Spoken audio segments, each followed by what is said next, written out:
Dubai की जवान लड़कियां शादी के लिए लंगड़े मर्दों को ही क्यों चुनती। एक दिन जब मैं राज जानकर आपके भी होश उड़ जाएंगे। मेरा नाम जुनैद है। मैं राजस्थान का रहने वाला हूँ। मेरे घर के नीचे वाला पोर्शन काफ़ी टाइम से खाली पड़ा हुआ था। मेरा इरादा उसे किराए पर देने का था। मेरी फैमिली छोटी थी, इसलिए इतना बड़ा घर ज़्यादा यूज़ में नहीं आता था।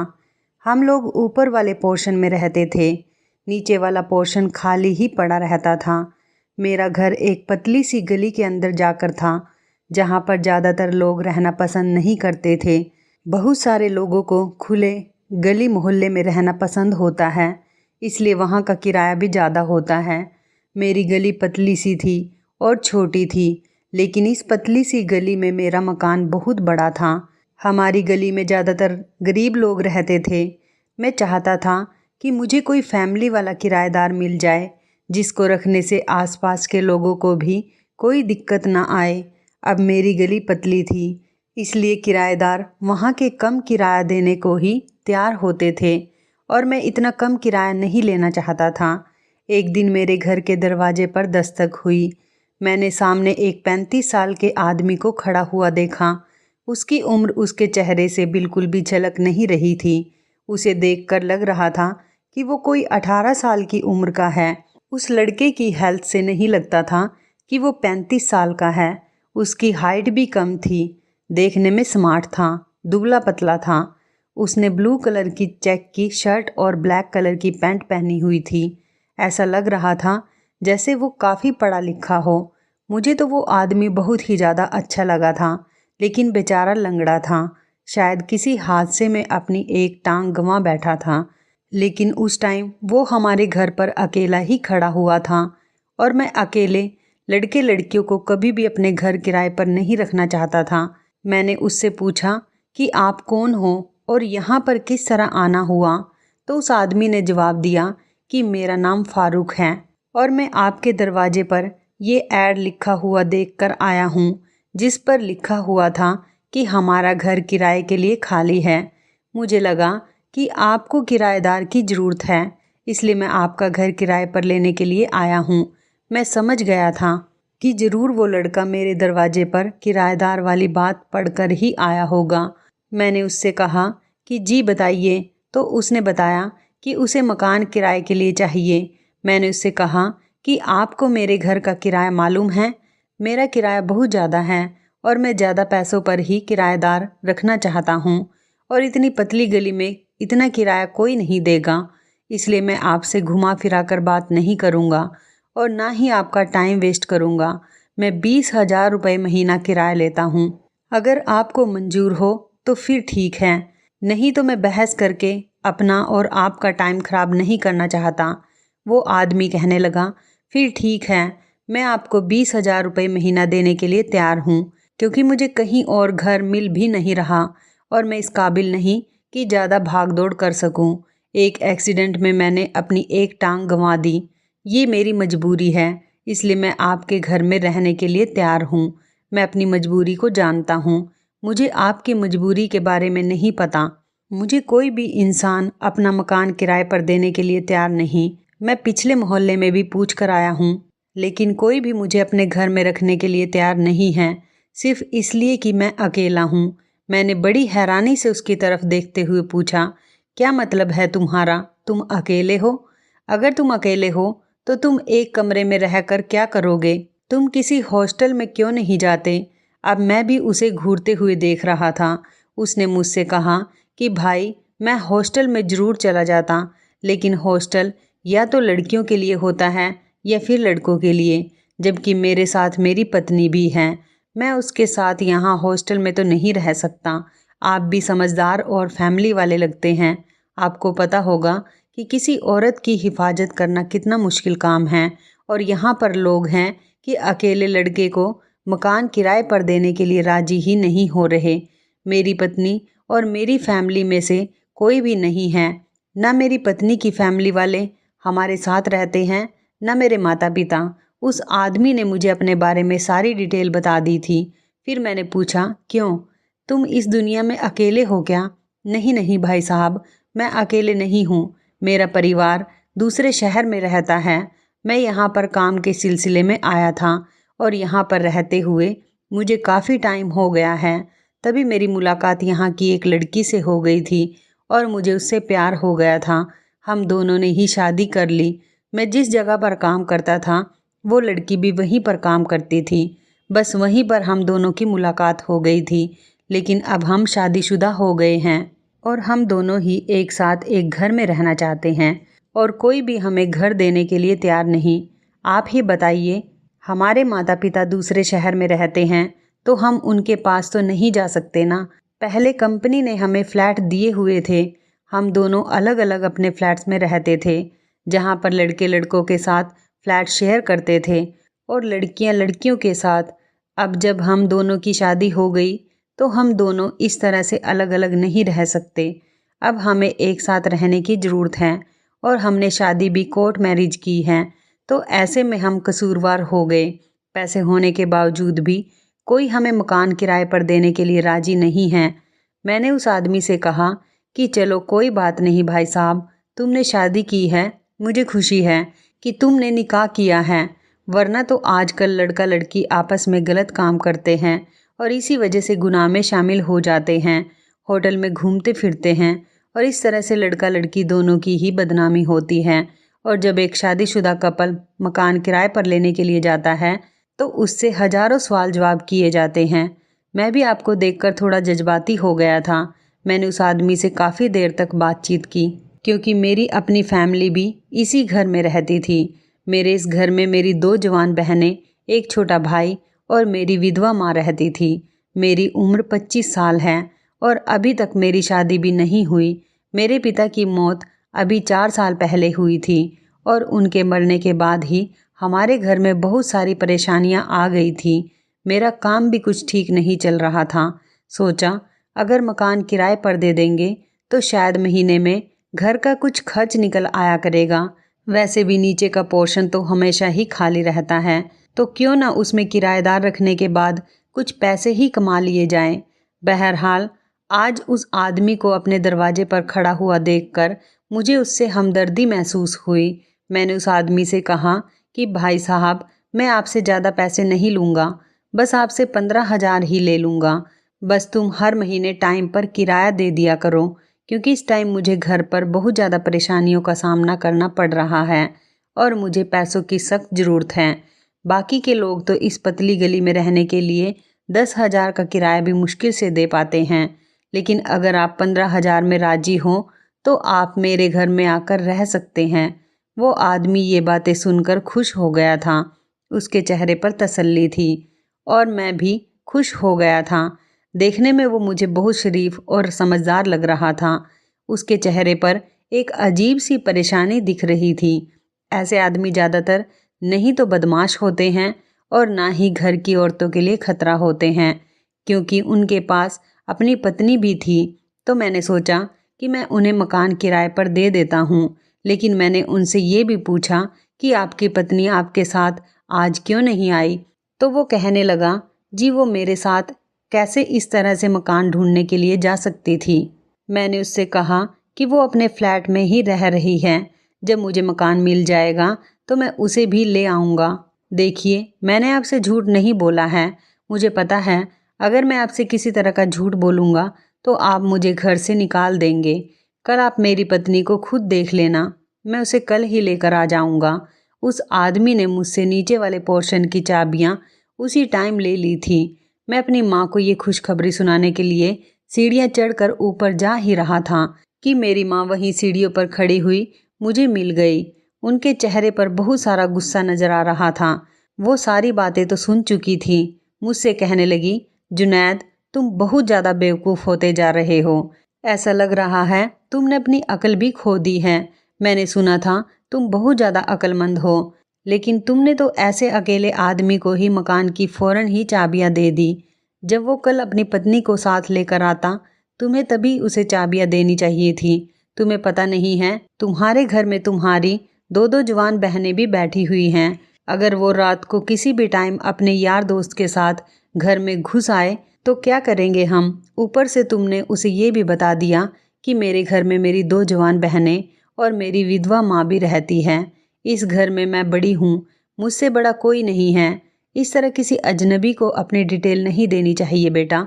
अम्मी की डांट सुनकर मैं खामोश हो गया था, क्योंकि मैं समझ गया था कि गलती मेरी ही है।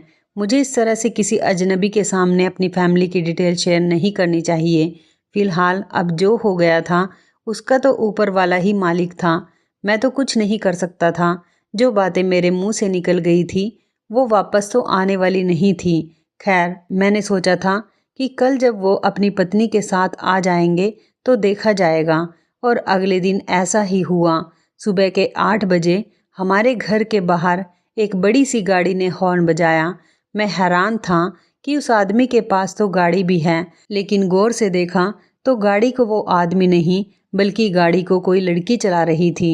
लेकिन लड़की कोई मॉडर्न नहीं थी, सीधी सादी सिंपल सी लड़की थी। मैं समझ गया कि यकीनन वो अपने माता पिता की इकलौती औलाद होगी।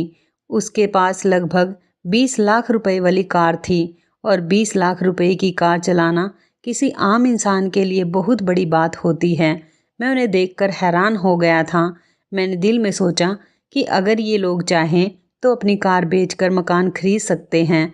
उस लड़के ने मुझसे कहा कि आज से मेरी पत्नी आपकी बहनों की सहेली बनकर रहेगी, लेकिन फिर वो कुछ देर के लिए खामोश हो गया और अंदर चला गया। उसने अपनी पत्नी को कमरे के अंदर इस तरह से बंद किया जैसे वो कोई खजाना हो और मैं उसे चोरी कर लूँगा। मुझे तो बड़ी हैरत हो रही थी। कल तो उसने मेरे साथ इतना फ्रेंडली बिहेव किया था, जैसे मुझे अपनी पत्नी से मिलवाएगा, हमें अपनी लव स्टोरी की डिटेल सुनाएगा, लेकिन आज वो बिल्कुल ही अलग था। उसने कमरे के दरवाजे को बाहर से बंद कर दिया, जैसे मैं उसकी पत्नी को खा जाऊंगा। मुझे उसका ये बिहेवियर बहुत बुरा लगा, लेकिन फिर मैंने सोचा कि क्या पता उसकी पत्नी ने अपने पति को मुझसे बात करने से मना कर दिया हो। बहुत सी लड़कियां लड़कों को इसी तरह से अपने कंट्रोल में रखती हैं और अपने पतियों से वही करवाती हैं जो उन्हें करवाना होता है। लड़कियों की तो यही आदत होती है। फिर मैं ऊपर आ गया। मेरी अम्मी ने कह दिया कि देखो, इस आदमी ने तो तुम्हें अपनी पत्नी से मिलवाया तक नहीं। मैं ऊपर से सब कुछ देख रही थी। मुझे ये लोग थोड़े अजीब लग रहे हैं जुनैद बेटा। मेरी मानो तो इन लोगों से अभी से ही इनके आईडी कार्ड वगैरह की कॉपी ले लो। ऐसा ना हो कि कल को ये लोग कोई गलत काम करके यहाँ से भाग जाएं या हमारे घर से ही कुछ चोरी करके ले जाएं, तो हम लोग कहाँ जाएंगे। मैंने ऐसा ही किया। शाम के टाइम मैं नीचे गया तो उस आदमी से कहा कि भाई, मुझे कोई डॉक्यूमेंट्स पूरे करने होंगे तो आप मुझे अपना और अपनी पत्नी का आधार कार्ड और आईडी कार्ड की कॉपी दे दीजिए। मेरी बात सुनकर वो मुस्कुरा पड़ा और कहने लगा, भाई, मैं आपको अपना आधार कार्ड तो दे दूंगा। लेकिन वो सोचते हुए कुछ कहने लगा। दरअसल मेरी पत्नी बहुत कम उम्र की है। मैंने कहा, कम उम्र की है, इसका क्या मतलब है? तो वो कहने लगा, जी मेरी पत्नी की उम्र 21 साल है। मैंने उसकी बात पर मुस्कुराते हुए कहा, 21 साल है तो 18 साल की उम्र में तो आइडेंटिटी कार्ड बन जाता है और आधार कार्ड तो कभी भी बन जाता है। तो उस आदमी ने कहा कि अभी मेरी पत्नी की उम्र 21 साल हुई है, उसका आईडी कार्ड तो काफ़ी पहले ही बन जाता, लेकिन अभी उसने आईडी कार्ड बनवाने के बारे में सोचा नहीं। दरअसल वो अपने माता पिता की लाडली बेटी है, इसी वजह से उसने कभी अपना आईडी कार्ड बनवाने के बारे में सोचा ही नहीं। अभी तो मेरे पास उसकी कोई आईडी नहीं है। मैं अपनी पत्नी से बहुत मोहब्बत करता हूँ, क्योंकि वो मुझसे काफ़ी छोटी है। आप तो समझ सकते हैं 21 साल की लड़की की क्या अकल होती है। तो अभी तो उसका कोई आईडी कार्ड मेरे पास नहीं है। फिर मैंने उनसे पूछा कि अगर आपकी पत्नी का आईडी कार्ड नहीं है तो फिर आप दोनों ने शादी कैसे की? उसने बताया कि हमारा निकाह हो गया था। बड़े अच्छे मौलवी साहब थे। उन्होंने कहा कि लड़की अगर 18 साल की है तो कोई शर्त नहीं है, लड़की के बालिग होते ही निकाह हो जाता है। और मौलवी साहब ने बताया था कि कागजी कार्रवाई की भी कोई ज़रूरत नहीं होती। जब 4 गवाहों की मौजूदगी में वो एक दूसरे को पति पत्नी के तौर पर कबूल कर लेते हैं। अगर देखा जाए तो शादी करने के लिए डॉक्यूमेंट्स वगैरह इतने ज़रूरी नहीं होते, बस 2 लोगों का राज़ी होना ज़्यादा ज़रूरी है। वो लड़का मुझे ना जाने क्या क्या सुनाने लगा। मैं ये सोचने में बिजी हो गया था कि उसकी पत्नी इतनी कम उम्र की थी, जबकि उस आदमी की उम्र 35 साल थी। और फिर वो भी गाड़ी किस तरह से चला रही थी। जिसके पास अपनी गाड़ी हो, अपने माता पिता की वो इकलौती औलाद हो, इतनी बेवकूफ़ तो नहीं होगी। अब मैं ज़्यादा जिद बहस नहीं कर सकता था, क्योंकि इस आदमी के पास हर बात का जवाब होता था। मैं उससे जो भी सवाल करता वो मुझे उसका ऐसा पलट कर जवाब देता कि मैं हैरान हो जाता था और मजबूरन मुझे खुद ही खामोश होकर वहाँ से जाना पड़ता था। लेकिन अब कुछ ऐसी भी चीज़ें थी जो कि उस आदमी की कही हुई बातें अलग थी।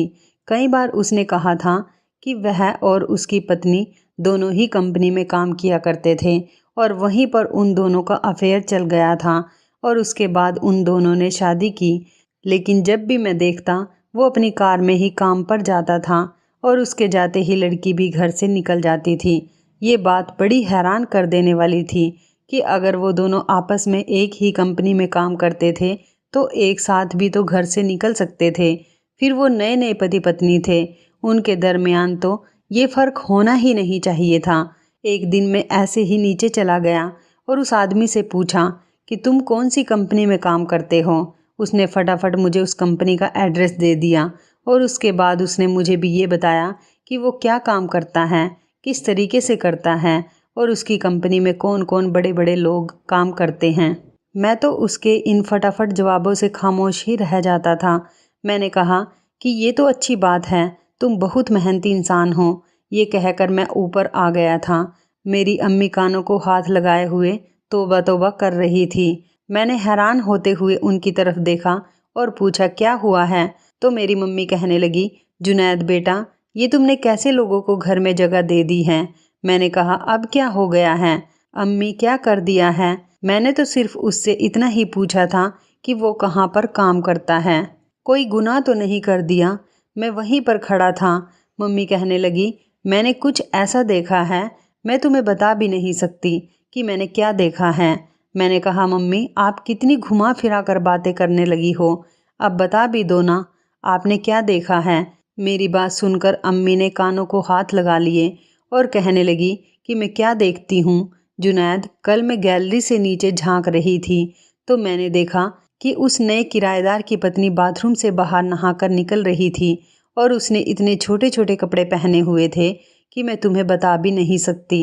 हमारे घर में भी तो बेटियां हैं, हमारी बेटियां अगर उनको ऐसे छोटे छोटे कपड़े पहना हुआ देखेंगी तो उन पर क्या असर पड़ेगा।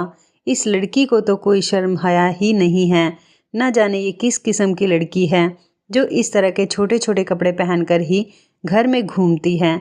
जुनैद, मुझे इस लड़की का माहौल बिल्कुल भी पसंद नहीं आया। ये लड़की मुझे ठीक नहीं लगती। मैं कई दिनों से इस लड़की को छोटे छोटे कपड़े पहनते हुए घर में टहलता हुआ देखती हूँ। तुम सोच भी नहीं सकते बेटा, जिस तरह से लड़कियाँ फिल्मों में छोटे छोटे कपड़े पहनती हैं, ये लड़की बिल्कुल उसी तरह के कपड़े पहनकर फिरती है। मैंने इस लड़की को कल भी ऐसे ही कपड़े पहने हुए देखा था। एक दिन की बात नहीं है, ये तो रोज़ ही इसी तरह से बाथरूम से नहा कर निकलती है और वही कपड़े पहन लेती हैं। मान लो अगर कल को किसी और ने हमारे घर में जाकर उसे इस तरह छोटे छोटे कपड़ों में फिरते हुए देख लिया तो हमारा क्या होगा। लोग हमारी क्या इज्जत करेंगे।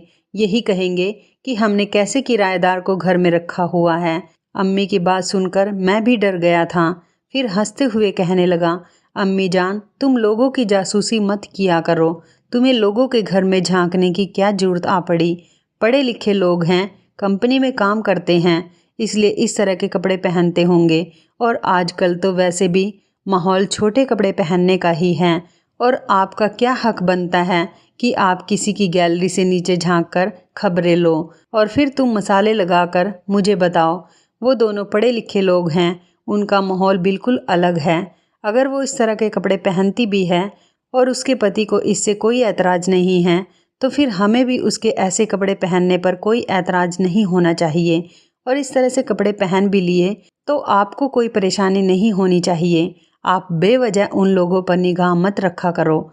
मेरी बात सुनकर मेरी मम्मी भी हंस पड़ी और कहने लगी, ऐसी बात नहीं है बेटा, घर में 2 जवान बेटियां हैं, मुझे बस अपनी बेटियों की फिक्र लगी रहती है। कहीं कोई मेरी बेटियों पर उंगली ना उठा ले। मेरी बेटियां बहुत शरीफ हैं और फिर तुम भी तो मेरे जवान बेटे हो। ऐसी लड़कियां एक के बाद एक लड़के को अपने जाल में फंसा लेती हैं। खैर, तुम खुद नीचे जाकर किसी दिन उस लड़की के पति को समझा देना कि इस तरह के कपड़े पहनकर घर में ना घूमा करे, क्योंकि आसपास के लोग भी तो देख सकते हैं ना, और इस तरह से इस लड़की की खुद की भी तो बदनामी हो जाएगी। मैंने कहा, आप बिल्कुल ठीक कह रही हो अम्मी जी, लेकिन मैं उसके पति से इस तरह की बात नहीं कर सकता, वरना वो सोचेगा कि शायद मैं भी तुम्हारी तरह नीचे झांक झांक कर देखता हूँ। फिलहाल बात पूरी करके मैं अपने घर से निकल आया था, लेकिन मैंने सोचा था कि मेरी माँ, जो मोहल्ले से और आसपास के लोगों की वजह से परेशान और फिक्रमंद थी, वो बिल्कुल ठीक थी, और बिल्कुल ऐसा ही हुआ था। ठीक 2 दिन के बाद जब मैं सामान लेने के लिए अपनी गली से बाहर जा रहा था, तो मुझे किराना स्टोर पर खड़े हुए हमारे घर के सामने रहने वाले वाजिद साहब ने रोक लिया। साहब बहुत पढ़े लिखे आदमी थे और हमारी गली में रहते हुए तकरीबन उन्हें 25 साल हो गए थे। पूरे परिवार के साथ वो यहाँ पर रह रहे थे। वाजिद साहब के माता पिता की मौत हो चुकी थी। अब वो अपनी पत्नी और अपने बच्चों के साथ घर में रहते थे। मुझे देखते ही उन्होंने मुझे अपने पास आने का इशारा किया। कहने लगे, अरे जुनैद बेटा, मुझे तुमसे एक ज़रूरी बात करनी है। वाजिद साहब बहुत ज़्यादा परेशान लग रहे थे। मैंने कहा, जी वाजिद साहब, कहिए क्या बात है। तो वो कहने लगे, दरअसल जो बात मैं आपसे करना चाहता हूँ वो मैं नहीं बल्कि मोहल्ले के 3-4 बड़े बड़े और लोग भी आपसे बात करना चाहते हैं। आप बताओ, अगर आज तुम किसी टाइम फ्री हो तो गली के कुछ लोगों के साथ मीटिंग पर आ जाना। सारी बात वहीं पर होगी। हम सब गली के लोग तुमसे बात करना और मिलना चाहते हैं। मैंने कहा, अरे वाजिद साहब, मैं कब से कोई ऐसा सेलिब्रिटी बन गया कि लोग मुझसे बात करना चाहते हैं। वाजिद साहब ने कहा, नहीं, ऐसी कोई बात नहीं है। दरअसल तुमने जिन लोगों को मकान किराए पर दिया हुआ है, हम उनके बारे में तुमसे कोई बात करना चाहते हैं। मैंने वाजिद साहब को समझाने की कोशिश की तो उन्होंने हाथ उठाकर मुझे रोक दिया और कहने लगे कि यहाँ पर बात नहीं करते हैं, रात को ही आप मेरे घर पर आ जाइएगा, वहीं पर मीटिंग होगी और वहीं इस बारे में बात होगी। मैं परेशान हो गया था। न जाने ऐसी कौन सी बात थी, मुझे अम्मी की बात याद आने लगी। यकीनन वो ठीक ही कह रही थी कि ज़रूर मोहल्ले में आसपास किसी न किसी ने उस लड़की को छोटे छोटे कपड़ों में घूमते हुए देख लिया होगा। क्या पता जो लड़की कमरे के अंदर ऐसे फिरती है, घर के आंगन में भी वो ऐसे ही फिरती होगी। ऐसा तो फिर आस पड़ोस की औरतों ने भी ज़रूर नोटिस किया होगा। औरतों का तो काम ही दूसरों के घरों में झांकना और उनकी तरह तरह की खबरें लेना है और फिर मसाले लगाकर अपने पतियों को बताती होंगी। बस यही बातें थी जो मुझे डरा रही थी। मैंने सोचा कि मैं रात को वाजिद साहब के पास जाने से पहले अपने किराएदार से ज़रूर बात करूँगा। वो वैसे भी मुझे 2-3 दिन से दिखाई नहीं दे रहा। मैं शाम के 7 बजे वाजिद साहब की तरफ निकल गया। उनके घर पर गया तो वहाँ पर गली के काफ़ी सारे लोग बैठे हुए थे और सबके चेहरे पर तेवर अलग ही दिखाई दे रहे थे, जिन्हें देखकर मैं डर गया। मुझे पता चल चुका था कि ये लोग बहुत ज़्यादा गुस्से में यहाँ पर बैठे हुए मुझे देख रहे हैं और मुझसे बड़े नाराज़ लगते हैं। मैं जब गया तो मैंने जाते ही उन लोगों से पूछा कि क्या बात है, मैं आपके गुस्से की, नाराज़गी की वजह जान सकता हूँ। उन्होंने कहा, देखो बेटा जुनैद, हम सब शरीफ लोग हैं, इस मोहल्ले में रहते हैं और तुम्हारे घर में जो किराएदार आए हैं उनकी हरकतें बिल्कुल ठीक नहीं हैं। तुम्हारे घर में जो किराएदार आदमी है वो रंग बिरंगी लोगों को घर में लेकर आता है। मैंने कहा, आप लोग कैसी बातें कर रहे हैं? मैं तो मकान मालिक हूँ, अपने किराएदारों पर यकीन रखता हूँ और नज़र भी रखता हूँ। वो तो सिर्फ पति पत्नी हैं जो एक साथ पता नहीं कब से रह रहे हैं और आज आप लोगों को इतने महीनों बाद ये बात याद आई है। उन लोगों को यहाँ पर रहते हुए 4 महीने हो गए हैं। कहीं आप लोगों को इस बात की तकलीफ़ तो नहीं हो रही कि जुनैद को इतना ज़्यादा किराया कैसे मिल रहा है? इतनी पतली सी गली में घर होने के बावजूद भी मेरी बात सुनकर वाजिद साहब ने नाराज़गी से मेरी तरफ देखा। कहने लगे, हमें तुम्हारे मुंह से ये बातें सुनकर बहुत अफसोस हुआ। जुनैद बेटा, हमने तो नहीं सोचा था कि तुम हमारे बारे में इतना गलत सोचते हो। बात यह है कि तुम्हारा घर अब घर नहीं रहा, तुम्हारा घर अब कोई और जगह ही बन गया है। मैंने खड़े होकर गुस्से में आकर कहा, अरे आप लोगों को क्या मतलब है? तो वाजिद साहब ने कहा कि हमारा मतलब बिल्कुल साफ है। तुम्हारे घर में तरह तरह की औरतें आती हैं। उन लड़कियों का चेहरा तो ढका हुआ होता है, लेकिन हम उन लड़कियों को आते हुए काफ़ी टाइम से देख रहे हैं। हर 15 दिन में एक नई लड़की तुम्हारे घर पर आती है। पता नहीं तुम्हारा ध्यान कहाँ पर होता है। शायद ज़्यादा किराया देखकर तुम्हारी आंखें खुल गई हैं और दिमाग बंद हो गया है, वरना हमें तो साफ नज़र आता है कि तुम्हारे घर में हर 15 दिन में एक नई औरत आने लगी है। तुम्हें इन लोगों को मकान किराए पर दिए हुए कितना टाइम हो गया? इतने दिनों में ही हम यहाँ पर 4-5 लड़कियों को आते हुए नोटिस कर चुके हैं और अब भी उन लोगों को यहाँ पर रहते हुए 6 महीने भी नहीं हुए हैं। तुम्हें क्या लगता है हम सब बेवकूफ़ हैं? बाकी लोगों ने भी ऐसी ही बातें कही हैं। वो आदमी हर बार किसी नई लड़की को लेकर आता है, या तो वो किसी दूसरे को भी बुलाता है, या फिर वो लोग तुमसे कोई बात छुपा रहे हैं। देखो जुनैद बेटा, हमें तुम पर बहुत भरोसा है। तुम जवान हो, अब तुम्हारे पिता भी इस दुनिया में नहीं, इसलिए हमारा काम तुम्हें समझाने का है। और हम सब भी इसी मोहल्ले में रहते हैं, सिर्फ तुम ही इस मोहल्ले में नहीं रहते बेटा, बाकी और भी लोग रहते हैं और सबकी बेटी बहू की इज्जत है यहाँ पर। ऐसे में अगर हमारे मोहल्ले में ये काम शुरू हो जाएगा तो फिर हम लोग कहाँ जाएंगे? मुझे सबकी बातें सुनकर बहुत ज़्यादा गुस्सा आ रहा था। मैंने कहा, अगर आप लोगों को ऐसा ही लगता है तो आप सब लोग उस आदमी को अपने पास बुलाकर उससे बात कर लें। मैंने तो जब उसे किराए पर मकान दिया था तो तब उसके पास एक ही लड़की थी और वो उसकी पत्नी है। अब आप लोग कह रहे हैं कि घर पर काफ़ी सारी लड़कियां आती हैं। मैंने वहाँ सारे मौजूद लोगों से कहा कि मैं किराएदार से अभी बात करता हूँ। मैंने अपने किराएदार को फ़ोन किया। उसने कहा कि मैं रास्ते में हूँ, मुझे घर पहुँचने में अभी 20 मिनट लगेंगे। मैंने उससे कहा, घर जाने के बजाय तुम नुक्कड़ वाले घर में आ जाना, मैं तुम्हें बाहर लेने आ रहा हूँ। थोड़ी देर के बाद वो आदमी हमारे बीच में बैठा हुआ था। उसके सामने सब लोगों ने अपनी अपनी शिकायत रखी तो उस आदमी ने लोगों की यह बात मानने से साफ इनकार कर दिया कि वहाँ पर कोई लड़कियाँ आती हैं। कहने लगा कि मैं अपनी पत्नी के साथ रहता हूँ और जुनैद मेरी पत्नी को जानता है। मैंने कहा, मैंने आपकी पत्नी को एक बार ही देखा है, मगर ये सब लोग कह रहे हैं कि तुम्हारे घर में अलग अलग औरतें आती हैं। क्या यह बात सच है या झूठ? अब इस बात का जवाब तो आप ही लोगों को दे सकते हो। वो आदमी कहने लगा, बिल्कुल नहीं जनाब, ये सब लोग झूठ बोल रहे हैं। मैंने कहा, क्या मैं आपकी पत्नी का चेहरा देखकर इन्फॉर्मेशन ले सकता हूँ कि घर में तुम्हारी पत्नी ही आती है या फिर कोई और लड़की आती है? मेरे इस तरह से कहने पर वो भी बुरी तरह से घबरा गया था। वो कहने लगा, आप ऐसा नहीं कर सकते। मैं मानता हूँ कि 2-3 लड़कियों को मैं यहाँ पर लेकर आया हूँ, पर मैं कोई गलत काम नहीं कर रहा। वो सब मेरे साथ शादी करके यहाँ पर आती हैं और शादी करने के बाद साथ रहने में कोई गुनाह या कोई बुरी बात तो नहीं। वैसे भी मैं अगर 4 औरतें भी रखूं और चारों से निकाह कर लूं तो इसमें आप लोगों को कोई शिकायत नहीं होनी चाहिए। मैं तो मोहल्ले के लोगों से भी ज़्यादा बातचीत नहीं करता, बस अपने काम से काम रखता हूँ।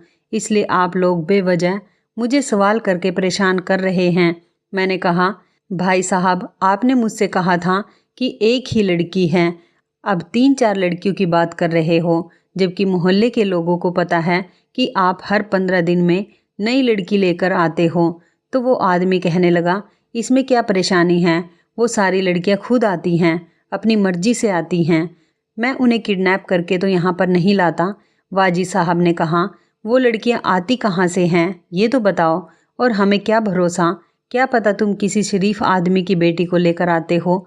तो वो आदमी कहने लगा, नहीं नहीं, ऐसी बात बिल्कुल भी नहीं है। वो लड़कियां मेरे साथ शादी करके आती हैं, बल्कि वो इस मोहल्ले की क्या, इस देश की ही औरतें नहीं हैं। वो दुबई की लड़कियां हैं, मेरे साथ शादी करती हैं और खुशी खुशी रहती हैं। वाजी साहब ने ताली बजाते हुए कहा, लो भाई, इनकी नई कहानी सुनो। दुबई की लड़कियां तुम्हारे साथ शादी करने के लिए ही क्यों आती हैं?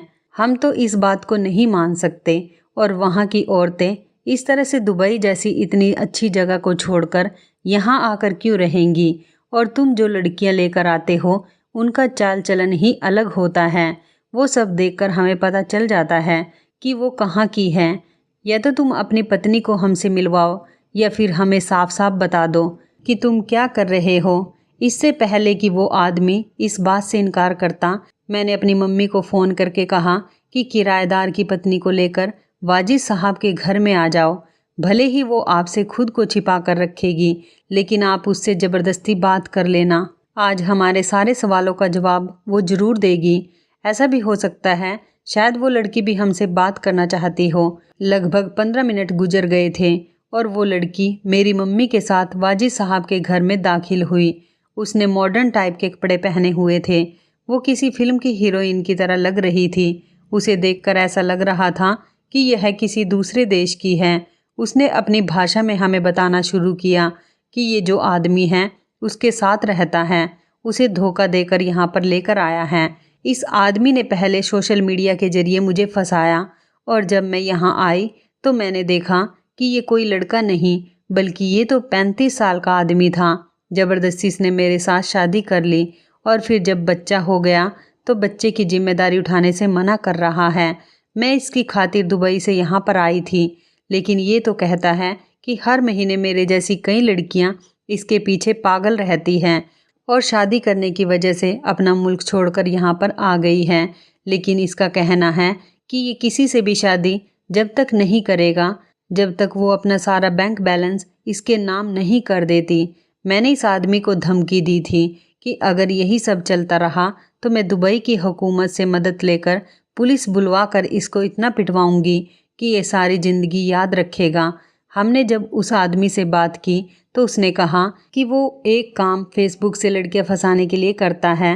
लड़कियों के साथ कुछ टाइम रहता है, फिर उनका ऐसा दिल दुखाता है कि वो खुद ही यहाँ से भाग जाती हैं।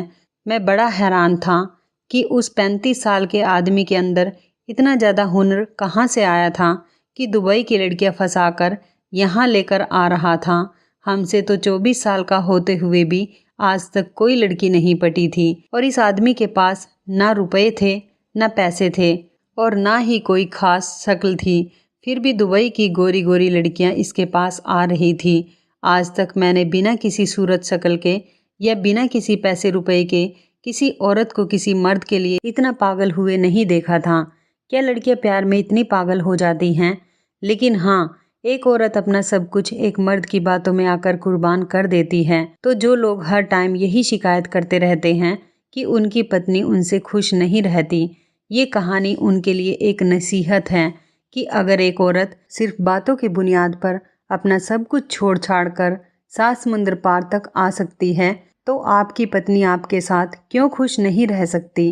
तो ज़रूर फिर आपके अंदर ही कोई कमी होगी, आपकी बातें ही कड़वी होंगी। उस आदमी को तो हमने पुलिस के हवाले कर दिया। पुलिस ने धोखाधड़ी के केस में उसको बंद कर लिया और उस लड़की को इंसाफ मिला या नहीं मिला ये हमें पता नहीं, क्योंकि वो लड़की हमारा घर खाली करके जा चुकी थी। एक औरत जितना मर्द की बातों से खुश हो सकती है, ऐसी खुशी उसे दुनिया की कोई चीज़ नहीं दे सकती। इसलिए अपनी पत्नियों के साथ प्यार से बात किया करें। ये ना हो कि आपके बजाय ये काम कोई और करके गलत फ़ायदा उठा रहा हो। इसलिए औरतों की इज्जत किया करें, उन्हें अपने घर में ज़्यादा से ज़्यादा खुश रखने की कोशिश करें। औरतें हमारे लिए बहुत सारा सेक्रीफाइस करती हैं। तो इस कहानी के बारे में आपकी क्या राय है? कमेंट करके ज़रूर बताइएगा। दोस्तों, आपको हमारी ये मज़ेदार कहानी कैसी लगी? आप हमें कमेंट बॉक्स में ज़रूर बताएं। यदि आपके पास भी ऐसी कोई प्यारी सी कहानी है या फिर ऐसी कोई कहानी जिससे कुछ शिक्षा मिले, तो आप हमारे साथ उसको ज़रूर शेयर करें। दोस्तों, यदि आपको हमारी ये वीडियो अच्छी लगे तो आप हमारी इस वीडियो को लाइक शेयर ज़रूर करें और ऐसी ही दिल को छू लेने वाली प्रेरणादायक कहानियाँ सुनने के लिए हमारे चैनल को भी सब्सक्राइब करें। यदि आप हमें फेसबुक पर देख रहे हैं तो आप हमारे फेसबुक पेज को लाइक और फॉलो ज़रूर करें। तो दोस्तों, फिर मिलते हैं ऐसी ही ज़बरदस्त कहानी या टिप्स के साथ नई वीडियो में। तब तक के लिए धन्यवाद। आप सभी अपना ख्याल रखना। आपका दिन शुभ व मंगलमय हो।